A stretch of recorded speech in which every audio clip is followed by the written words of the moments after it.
parents ignored my elder sister's brutal bullying for years, so I finally moved out at 18.6 years. My parents ignored my elder sister's brutal bullying for years, so I finally moved out when I turned 18. It was my only way to find peace and escape the constant torment. 6 years later, out of the blue, they reached out to me, claiming they wanted to reconcile. But their efforts blew up in their faces for reasons they probably never expected. My older sister, Rose, had been a massive bully throughout my life, and honestly, living with her was one of the most painful and difficult experiences I have ever endured. To give you a clearer picture, Rose had ADHD. Her constant hyperactivity, paired with her aggressive and unpredictable nature, made her an extremely challenging person to share a home with, especially as kids. I was born when Rose was 5 years old, and from the moment I arrived, her reaction to having a younger sibling in the house was anything but warm or welcoming. She struggled with the attention I naturally received as a baby, and I guess that was the starting point of her resentment toward me. Now, I know it is normal for older siblings to feel a bit jealous or displaced when a new baby comes along, but Rose's feelings went far beyond that. She would throw full-blown tantrums whenever my parents spent time with me, as if my mere existence was an insult to her. Birthdays, which should have been joyous occasions for me as a kid, turned into chaotic disasters. Rose would scream, cry, and create such dramatic scenes that my special day would be completely overshadowed. Instead of feeling celebrated, I often felt embarrassed and humiliated because of her outbursts. As I got older, her behavior shifted from being general chaos to something far more targeted and malicious. She began to physically lash out at me. Sometimes she would push me unnecessarily, other times she would bite me, and both actions felt deliberate. It was not just sibling roughhousing, it felt calculated, like she genuinely wanted to hurt me. By then, it was clear to me that her resentment was not a phase. She truly seemed to hate me for existing and disrupting the dynamic she had with our parents before I came along. One of the hardest parts about growing up with Rose was her lack of friendships. She never had friends, and my parents, in their endless quest to make her feel included, would drag me along to playdates or group activities where her behavior would inevitably cause tension. Fun outings were rare for me because they were always overshadowed by her inability to interact appropriately with others. I spent so much of my childhood mediating conflicts, apologizing on her behalf, or trying to fix situations she created. It was exhausting. By the time I hit my teen years, my resentment toward her had grown into something I could barely contain. I longed for the kind of sibling relationship my friends seemed to have. One where your older sister was someone you could look up to and rely on for protection. Instead, I had Rose, who made me feel unwanted and alone. What made it even worse was how my parents handled it, or rather, how they failed to handle it. They absolutely adored Rose and treated her as if she could do no wrong. Anytime I tried to express how her actions affected me, they would brush it off or dismiss it entirely. They would say things like, "Rose is a special kid and she needs your understanding and patience." It felt like they were asking me to sacrifice my happiness, my needs, and even my sense of self, all to accommodate her moods and meltdowns. I was the younger sibling, yet somehow, I was expected to be the mature one. One incident that still stings to this day happened when I turned 13. I had spent weeks begging my parents to take me on a special trip, just the three of us. After much pleading and negotiating, they finally agreed. It was supposed to be my chance to have their undivided attention for once, to feel like I mattered as much as Rose did. But of course, things did not go as planned. When Rose found out about the trip, she completely lost it. She cried inconsolably for hours, screamed at my parents, threw things around the house, and even got in my face, yelling that she would kill me for trying to steal our parents away from her. Her anger was so intense that it genuinely scared me.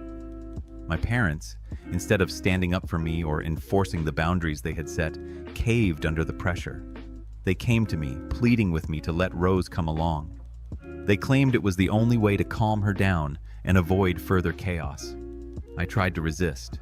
I knew deep down that if she came, the trip I had been dreaming of would be ruined. But after hours of their begging and Rose's relentless meltdowns, I gave in. Sure enough, the trip turned into yet another disaster, just like I had predicted.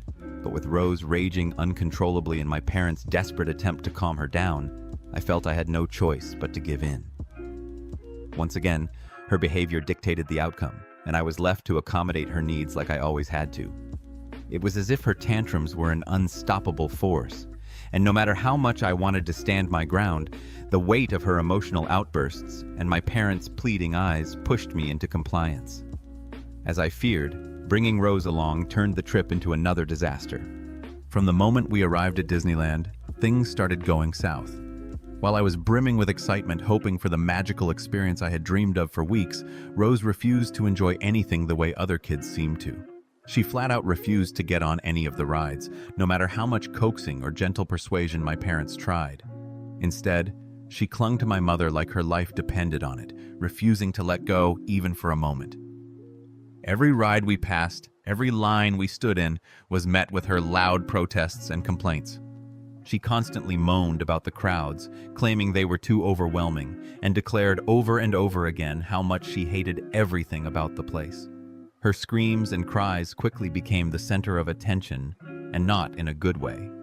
People would stop and stare, their amused smiles turning into awkward glances as Rose's meltdown escalated. The excitement I had been holding on to for so long was drowned out in a sea of her wails and angry outbursts. Within just 2 hours of being there, Rose was begging my parents to take her back to the hotel. What was supposed to be a magical day turned into a complete unraveling of the plans I had been so excited about. In the end, my parents had no choice but to split up to make the situation even remotely manageable. My mother, exhausted and at her wit's end, drove Rose back to the hotel while my dad stayed behind with me. I appreciated my dad's effort to salvage what was left of the day, but the truth was, the damage was already done.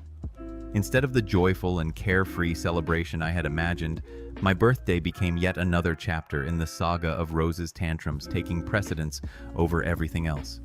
It was a painful reminder of how, no matter what, her needs and emotions always came first. I know my parents truly did their best with the cards they were dealt, but it was impossible not to feel invisible. Rose demanded their attention every hour of every day, and no matter what I did, I was always an afterthought. By the time I turned 17, I had reached my breaking point. Years of dealing with Rose's bullying and my parents' constant ignorance of my own needs had pushed me to the edge. I started dreaming of freedom, of finally living a life where I wasn't overshadowed by my sister's needs or weighed down by my parents' expectations. I began applying to colleges, deliberately focusing on ones as far away from home as possible. When my parents found out about my plans, they were furious. They couldn't understand, or maybe refused to understand, why I felt the need to leave. They begged me to reconsider, insisting that Rose needed me. They reminded me that I was her sibling and had a responsibility to be there for her. But I pushed back. I told them, as calmly as I could, that I simply didn't care about Rose in the way they expected me to. No matter how much they tried to guilt me, I was determined to move forward with my plans. That's when they revealed the real reason they were so against me leaving. After their retirement, they planned to travel and enjoy their lives. But to do that, they needed someone to take over full-time responsibility for Rose, and that someone was supposed to be me. They explained how they had been sacrificing their lives for years, always putting Rose first, so that eventually it would be my turn to step up. I was stunned. Not once had they consulted me about this plan. Not once had they even asked if I would be willing to take on such a massive responsibility. And why would they assume I'd want to? I wasn't her parent. It wasn't my job to care for her. And it felt deeply unfair and unreasonable for them to expect that from me. I expressed my feelings as clearly as I could. I suggested alternatives, like hiring a full-time caretaker or finding ways to help Rose become more independent, at least for a few days at a time. My mom immediately shut those ideas down, insisting that Rose would never be comfortable with a caretaker and needed round-the-clock supervision, which could only be done by a family member, meaning me. My dad agreed with her, even going as far as to call me selfish for refusing their plan. Their comments cut me deeply. But the worst part came next. My dad, in a moment of misplaced honesty, revealed the truth. The only reason they had me, their second child, was so that I could grow up and take care of Rose. I froze. The weight of that revelation hit me harder than I expected. My mind struggled to process it as I sat there, the air suddenly feeling heavier. I stared at my parents in silence, my eyes wide with disbelief, while my mom immediately jumped in, trying to do damage control. She scolded my dad for saying something so insensitive and demanded he apologize for revealing such a thing. Then, in a panicked attempt to smooth things over, she insisted that he didn't really mean it. Of course, she assured me they loved me too. But her words felt hollow, like she was reciting a line she barely believed herself. The damage had already been done. I could not unhear what my dad had said, no matter how much she tried to spin it. In that moment, the puzzle pieces of my life clicked together, and I finally understood why I had always felt like a shadow in my own family. My existence was not seen as its own unique story, but as a solution, a caretaker for Rose, my older sister. It was devastating to realize that my life had been framed around her needs rather than my own aspirations. My mom kept pressing the point, as though she could justify it. "Rose needs help," she said, her voice sharp with exasperation.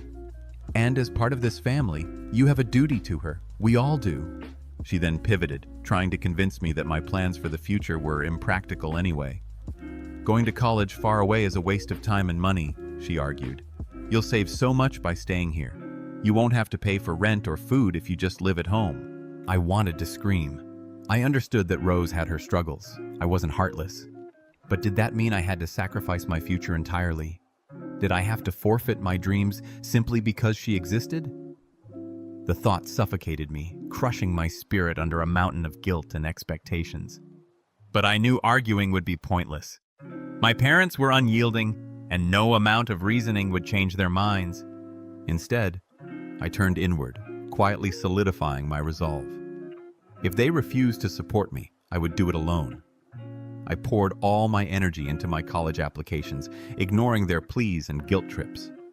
It was exhausting, but I pushed through because I had no other choice. When I finally received my acceptance letter from a college far enough away to feel like freedom, I allowed myself a moment of triumph. But that joy was short-lived. When I shared the news, my parents were furious. They refused to let me go, throwing every guilt-inducing argument they could think of at me. They said I was selfish, ungrateful, and abandoning my family. Then came the threats.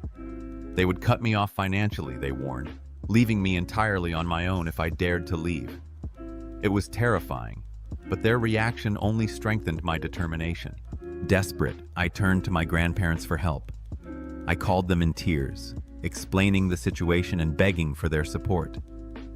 My grandmother, a constant source of love and stability in my chaotic life, didn't hesitate.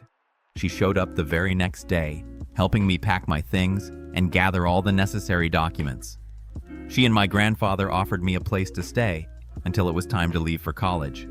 Their kindness was a lifeline. Of course, my parents didn't stop there. They doubled down, trying to make me feel like I was betraying them. But by then, I was beyond their reach. Even when they told me I would be completely alone and that they would sever ties, I refused to back down. I took out student loans to fund my education and gratefully accepted help from my grandfather, who used part of his hard-earned retirement savings to cover some of my expenses. It broke my heart to accept his money, knowing how much he and my grandmother had sacrificed for their future. They were doing what my parents should have been doing, offering unconditional love and support. The next 4 years were some of the hardest of my life. College was an uphill battle, not just academically, but emotionally. Most of my classmates had parents who visited them, sent care packages, or helped with tuition. I had none of that. I spent almost every day either studying or working, balancing long shifts as a server with the relentless demands of my coursework. There was no room for parties or spontaneous adventures. Every minute of my time was accounted for.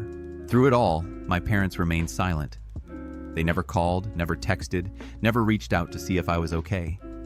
The absence of their support was deafening, a void that gnawed at me during my lowest moments. There were nights when I lay awake questioning my worth. wondering if I truly deserved to be abandoned by the very people who were supposed to love me unconditionally. But even in those moments, I refused to give up. I told myself that as long as I kept moving forward, I would eventually build a life of my own. After graduation, that perseverance finally paid off. I landed an incredible job, one that felt like the reward for years of sacrifice and struggle. With that job, I began paying off my student loans and, more importantly, repaying my grandfather. He had never expected me to return the money. He had given it freely, out of love. But to me, it was more than a debt. It was a symbol of everything he and my grandmother had done to help me succeed when no one else would. Looking back, I sometimes wonder how different my life could have been if my parents had been supportive. But then I remind myself that their neglect did not define me. My success is my own, and every step I took to get here only proved how strong I could be. If nothing else, their absence taught me to value the people who truly cared, the ones who stood by me when I needed them the most. It mattered deeply to me to ease his burden, to show him that his faith in me had not been misplaced. That need to prove myself became my guiding force, and it shaped my life in ways I can't even begin to describe. Over time, I've managed to build a close, loving relationship with my grandparents, who have been unwavering in their support. Whenever I get the chance, I book tickets for them to visit me, making sure they know how much I appreciate everything they've done for me. Their kindness and love have been a constant in my life, a source of strength I've leaned on more times than I can count. This year, though, conversations with my grandparents started taking an unsettling turn. They began sharing troubling stories about my sister, Rose. Apparently, her behavior had escalated over the years, growing worse in ways I never could have predicted. Since I was no longer her target, it seemed she'd turned her attention to other people. And not just any people. She'd started bullying neighborhood kids in her area. According to my grandparents, Rose had been throwing water at kids whenever they played outside, screaming at them that they weren't allowed to play near her house. The kids, understandably terrified, stopped going outside altogether. Their parents, however, were livid. They'd complained to my parents several times, pleading with them to do something about Rose's behavior. But in typical fashion, my parents shrugged it off, assuming Rose would get bored and stop on her own. Of course, she didn't. Things escalated when one of the parents, fed up with Rose's constant harassment, called the police. When the officers arrived, they caught Rose in the act, throwing water at a child and screaming at her to run for her life. She was arrested on the spot for harassing minors. My parents, predictably, were furious, not at Rose, but at the police. They argued with the officers, claiming the situation was being blown out of proportion. The police, however, weren't having it. They scolded my parents for failing to keep Rose in check, warning them about the consequences of enabling her behavior. While the news shocked some members of the family, I wasn't surprised at all. I had seen this coming for years.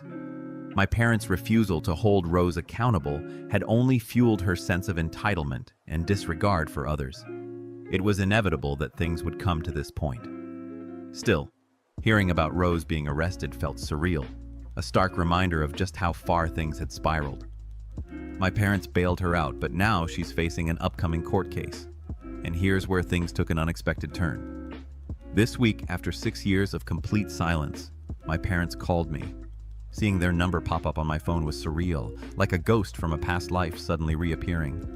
I debated ignoring the call, but curiosity got the better of me. When I answered, my dad's voice was hesitant, almost sheepish. He told me that he and my mom were at their wits' end dealing with Rose. He said they wanted to reconcile with me, claiming they'd missed me all these years but had been too angry and stubborn to reach out. It was like he was trying to rewrite history, brushing over years of abandonment with a half-hearted apology. I wasn't buying it. I could tell they had an agenda, so I cut to the chase and asked them to get to the point. That's when my dad admitted, reluctantly, that they were finally beginning to see the truth about Rose. He said they now realized I'd been right all along. Rose was a bully. She had been getting into more and more trouble since I left, and her behavior had reached a breaking point. My dad even admitted they should have listened to me when I was younger. He said they felt sorry for everything I'd been through and wanted to make things right. They were finally willing to send Rose to therapy, acknowledging that she needed professional help. Hearing those words felt surreal. I had spent so much of my childhood begging them to take action, only to be dismissed or told to understand Rose's behavior. My dad said they wanted to meet with me in person to apologize properly. He seemed to genuinely believe that an apology and a promise to do better were enough to fix everything. But for me, it was too little, too late. I told him, as calmly as I could, that while I was glad they were finally giving Rose the help she needed, I just didn't care anymore. Too much time had passed. They hadn't bothered to contact me for 6 years. Over that time, I had come to terms with their absence and built a life that didn't include them. I wasn't willing to let them back in now, not after everything that had happened. My dad tried to push back, urging me to reconsider. He said they needed me, that the family wasn't whole without me. But I stood my ground. After years of being treated like an afterthought, I wasn't going to let them guilt me into reconciliation just because they needed something from me now. So here I am wondering, am I the asshole for refusing to reconcile with my family after everything they've put me through? Update 1. I want to clarify a few things because honestly, I cannot reply to everyone in the comments. For those asking, no, my sister was never bullied. That was not a factor here. She attended a specialized school specifically designed for children with needs like hers. It was a very small, closely monitored environment, almost like a bubble. The school had strict policies and only admitted a handful of special needs students, ensuring each one got proper attention. There was constant supervision throughout the day, so the idea of her being bullied there just does not add up. Her teachers were amazing, genuinely invested in her well-being, and my parents were super involved. They checked in regularly, made sure everything was going smoothly, and were always on top of things regarding her education. So, no, her issues were not because of bullying or anything external like that. The reality is much harder to accept. It was about how she was allowed to behave at home. She was mean to me constantly. I mean, constantly. If she bit me, slapped me, or shoved me, there were absolutely no consequences for her. None. On the other hand, I was always expected to be the understanding one. If she lashed out, it was somehow my job to stay calm, pacify her, and just take it. My parents would always say things like, "She doesn't know better," or "You're older, you have to understand." But that only made me feel like I did not matter, like my feelings and experiences were secondary to hers. Some of you also asked why Rose was never sent to therapy. The simple answer is that therapy was, and still is, too expensive. My parents could never afford it, so it was not even an option on the table. On top of that, my mom has always had this very possessive attitude toward Rose. She believed that no one, not even professionals, could understand Rose's needs better than she could. So she never allowed Rose to spend much time with anyone else. It was like she had this mom knows best mentality and refused to let go of control. As a result, Rose grew up being completely dependent on her. My mom makes all the decisions for her, even now. It is like Rose cannot think for herself because she has never had to. Now, after reading through all the comments under my post, it is pretty clear to me why my parents are suddenly trying to reach out after all this time. The reason is not some heartfelt desire to reconnect or make amends. It is obvious they need my help with Rose's upcoming case. I am almost certain they want me to offer a character reference for her if it comes to that. Or maybe they are hoping I can chip in financially to cover the lawyer's fees since I earn a good income now, and they probably know that. But here is the thing. I cannot ignore the timing. After all these years of silence, it is not about fixing things with me. It feels like they are desperate and trying to find someone who can help them clean up the mess they let happen. They probably assume I will step in, be the good son, and save the day. Well, I am not doing that. I spent years being expected to put my feelings aside for the sake of Rose. I am not about to do it again, especially not when it is clear that their motivations are less about me and more about what I can do for them. Update 2. For everyone asking how my grandparents feel about my parents suddenly wanting to reconnect with me, let me just say, it's complicated. To be honest, my grandparents are not exactly thrilled about the whole thing. Over the years, their relationship with my parents has been, let's just say, distant at best. They never fully got over everything that went down when I was kicked out. Back then, when I was fighting tooth and nail to go to college, My parents made it clear that they had other priorities. My grandparents stepped in and supported me when no one else did, and that definitely drove a wedge between them and my parents. Since then, things have been tense. My grandparents have mostly kept their distance from my parents unless absolutely necessary. The only reason they even talk to them these days is because of my younger sibling, who I'll just refer to as Rose. Not her real name, obviously. Rose can be a handful. My parents occasionally lean on my grandparents to help with her, whether it's babysitting or stepping in when things get overwhelming. Honestly, my grandparents know exactly what Rose is like. They've seen it all firsthand. Her bullying, her nasty attitude, the way she acts like the world owes her something. They're not blind to it, and they've never excused her behavior. If anything, they're disappointed in how my parents have handled her over the years. They've told me as much. Here's the thing. My grandparents have always been in my corner. They've supported me through thick and thin, even when it put them in a tough spot with my parents. So now that my parents are suddenly eager to mend fences and play happy family, my grandparents are understandably skeptical. They've made it very clear that they get why I'm hesitant. They've seen how much my parents' actions, or lack thereof, have hurt me, and they don't want me to rush into anything that could leave me feeling worse. They've actually sat me down and told me to be careful. They've said, "Look, we know you've been through a lot, and we don't want you to get hurt again. Take your time. Don't let them pressure you into anything you're not ready for." And honestly, I appreciate that. It feels good to have someone in my corner who sees the situation for what it is. That being said, my parents are not letting up. This week alone, I've received several messages from them. They're practically begging me to give them another chance. They keep saying how sorry they are for the way things turned out, how they regret their actions or inactions, and how they want to make things right. They've been laying it on thick, emphasizing how much they've grown and realized their mistakes. I don't even know how to respond at this point. The truth is, I feel torn. Part of me wants to believe them, to give them the benefit of the doubt. But another part of me remembers all too clearly what it felt like to be abandoned when I needed them the most. I can't help but wonder if this is just another cycle, empty promises followed by disappointment. It's exhausting to even think about. So yeah, that's where I'm at right now. Stuck between wanting to believe people can change and protecting myself from more heartbreak. It's a lot to process, and honestly, I have no idea what I'm going to do next. Update 3. Okay, so my suspicions about my parents turned out to be true, and honestly, I don't know how to feel about it. After weeks of them pestering me, I finally agreed to a video call. I wasn't exactly jumping at the opportunity to see them again after all this time, but a part of me felt like it was the right thing to do. The days leading up to the call were a mix of nerves, dread, and curiosity. Like opening a letter you know contains bad news, but you can't help but read anyway. When the screen flickered to life and their faces appeared, I froze. They looked so different, older, tired, worn out in a way that made my chest ache. It hit me harder than I expected. These were the same people who used to seem invincible to me as a kid, and now they just looked defeated. I tried to keep my emotions in check, masking the wave of guilt and sadness with polite smiles and nods as we eased into the conversation.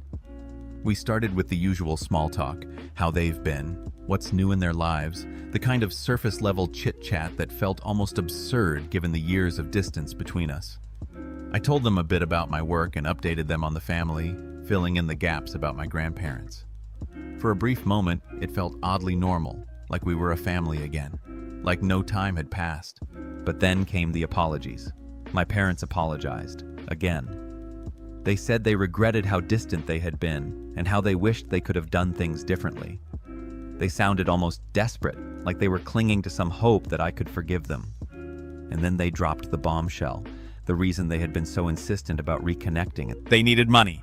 More specifically, they needed financial help to take care of my sister Rose. My dad admitted they had burned through almost all their savings on Rose's medical treatments over the years, and now with her legal case looming and the therapy she would need afterward, they were drowning under the weight of it all. He said it plainly, almost pleadingly. Could I send them money every month? My mom jumped in quickly to emphasize that every cent would go toward Rose, nothing else.